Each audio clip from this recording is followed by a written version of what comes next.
Sejam bem-vindos, eu sou o professor Fabrício Maestá e essa é mais uma aula de tingimento.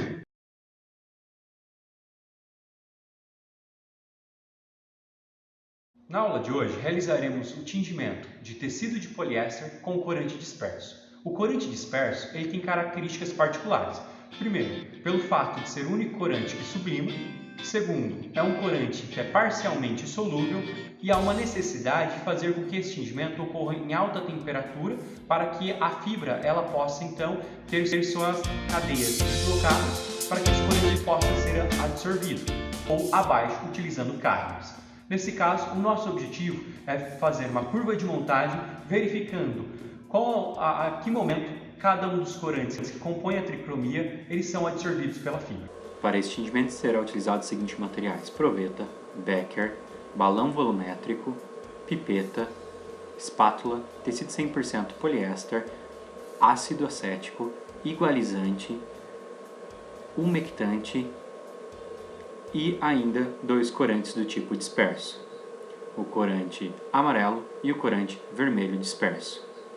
Todo esse processo será realizado em máquina de canecas, processo all-in.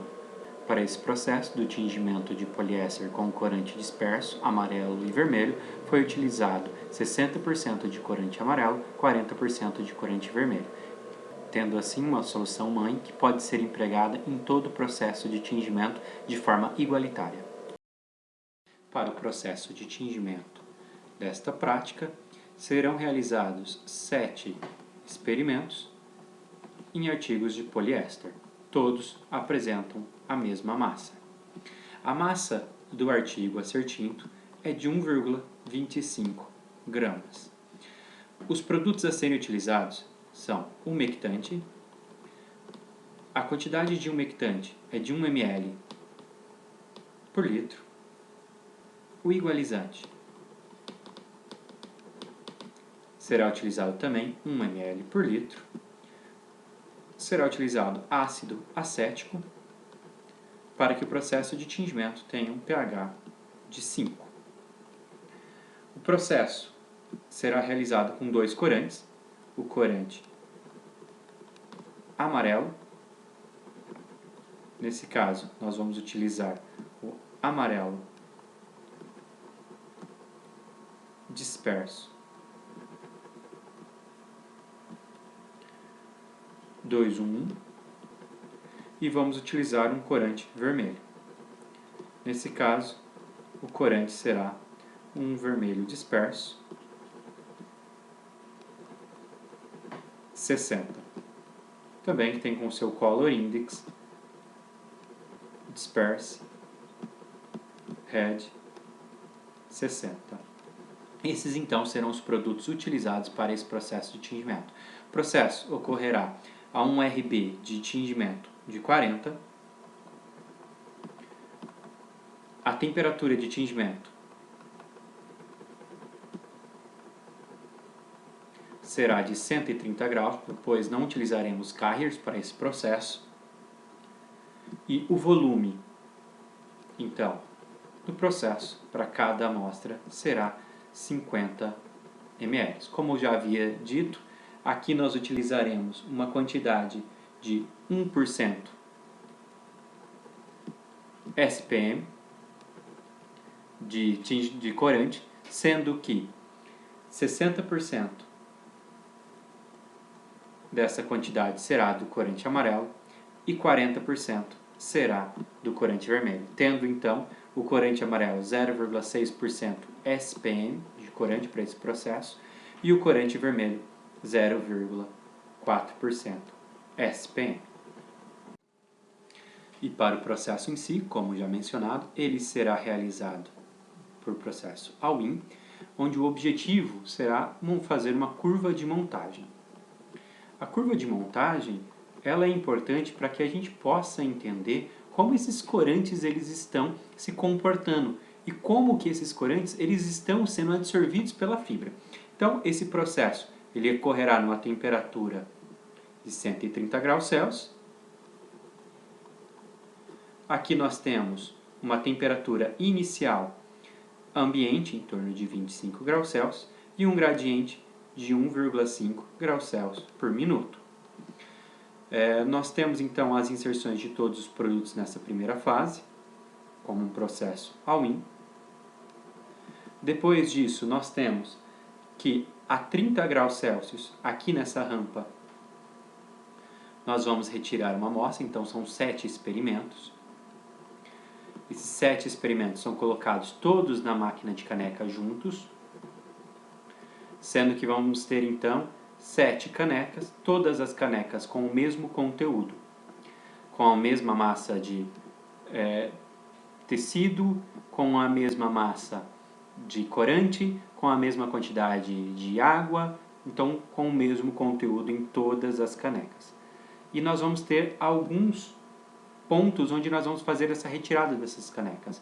Então, quando chegar a 30 graus Celsius, será retirada uma caneca, a 50 graus Celsius será retirada a segunda caneca,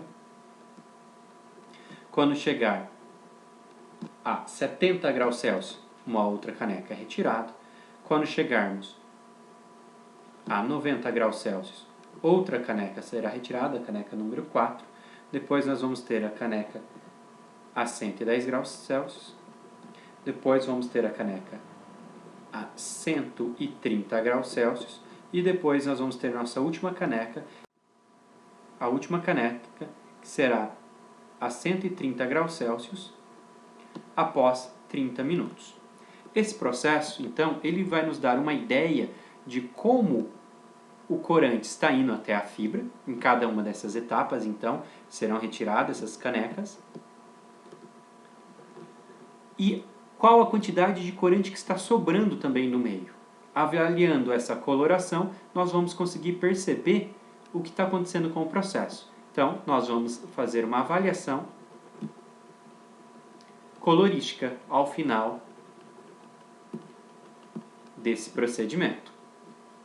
Então, aqui nós temos os processos sendo realizados na máquina de tingimento. 7 canecas serão utilizadas para esse processo, sendo que todas elas terão a mesma massa de corante, a mesma massa de tecido e o mesmo volume de processo. Todas elas serão colocadas na máquina e a temperatura desse processo será 130 graus Celsius, um gradiente de 1,5 graus Celsius por minuto. O processo permanecerá na máquina durante 30 minutos.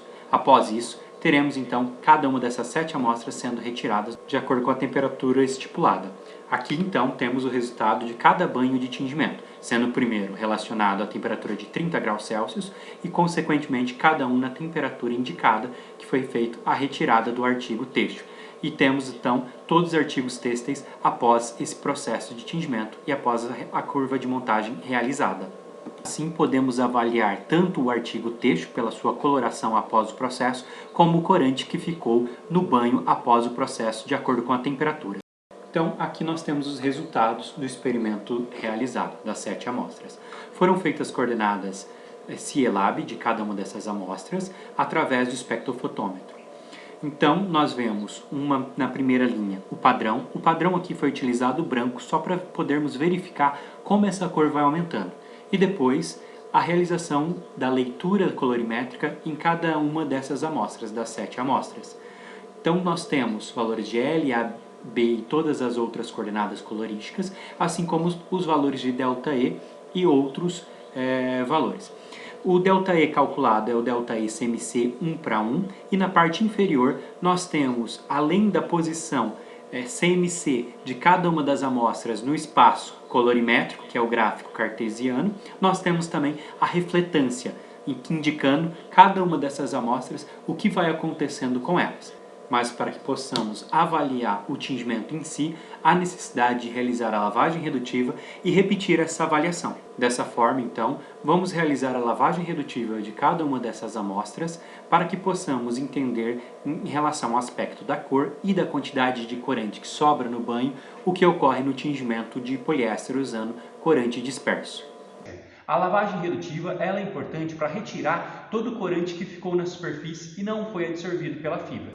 E o processo de lavagem redutiva será feito um processo all-in, utilizando as seguintes vidrarias, e o material a ser lavado é o artigo que havia sido tinto anteriormente. Serão lavados as 7 amostras cada uma que foi realizada a uma temperatura diferente, utilizando como agente redutor o hidrosulfito de sódio, e para que o pH se mantenha em 9, hidróxido de sódio será utilizado. Lembrando que todo esse processo será realizado na máquina de canecas, processo all-in. Então, mais uma vez, serão colocadas as 7 amostras agora para a realização da lavagem redutiva na máquina, no processo por canecas de esgotamento, onde o objetivo aqui agora é a lavagem redutiva, que visa retirar o corante da superfície do tecido. Na lavagem redutiva, a temperatura de processo será realizada a 90 graus Celsius. Então, temperatura ambiente de 29 graus Celsius, com uma rampa até 90 graus Celsius. Esse processo ele ocorrerá durante 15 minutos nessa temperatura indicada, para que todo o corante que esteja na superfície possa ser retirado e tenhamos então um tingimento, uma boa solidez.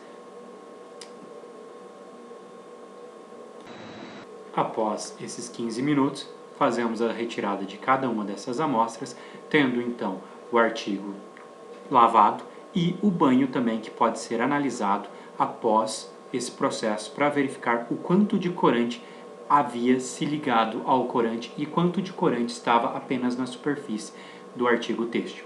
Aqui para que possamos verificar o efeito da lavagem reativa em cada um dos experimentos. E mais uma vez, vamos apresentar os resultados, agora um do lado do outro, para ficar mais fácil a comparação e conseguirmos verificar qual é o efeito da lavagem redutiva sobre o tingimento. Na parte superior, as 7 amostras após a lavagem redutiva, assim como o residual do banho após a lavagem redutiva.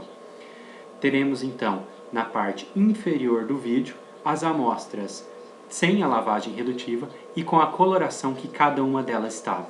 Assim, podemos comparar o efeito real da lavagem redutiva e como também esse processo de tingimento ele pode acontecer, mostrando que temos diferenças de tingimento que podem ser propiciadas pelo falso tingimento.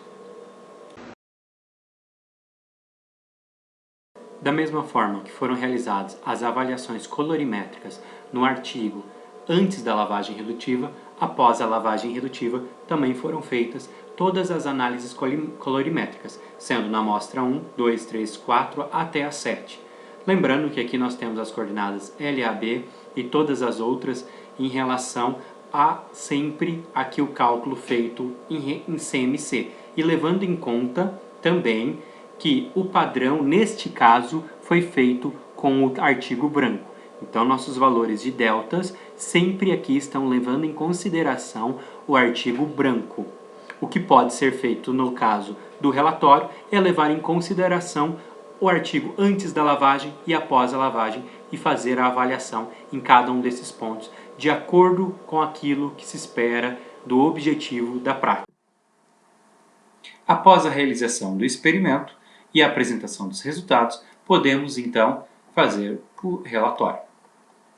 Esse relatório ele será dividido em 4 partes, sendo a primeira parte a introdução. Nessa parte deve-se ficar claro qual que é o objetivo deste trabalho.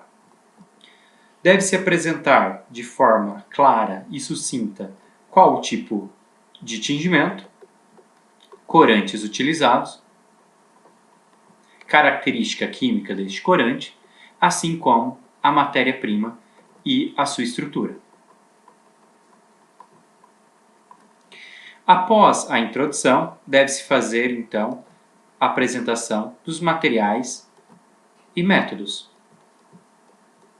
Apresentação da metodologia.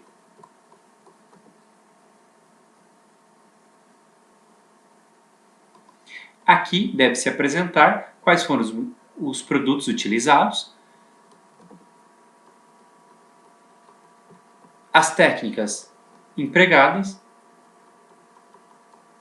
e como se reproduz esse processo de tingimento. O terceiro ponto deve-se apresentar, então, os resultados e discussões.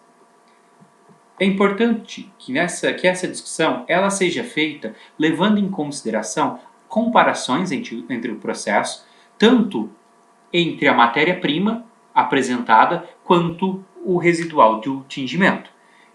E também deve-se levar em consideração o processo e análise colorimétrica. Após os resultados e discussões, deve-se fazer a conclusão, deixando claro quais são os objetivos alcançados nesse experimento. E, por fim, as referências utilizadas neste trabalho. E nesse caso, para a realização deste experimento, foram utilizados como base teorias apresentadas nestes livros. Esses livros também podem ser utilizados como base para que seja feito o relatório. Com isso, encerramos a nossa prática, que todos façam um bom relatório e que essa prática possa ajudá-los no entendimento da disciplina,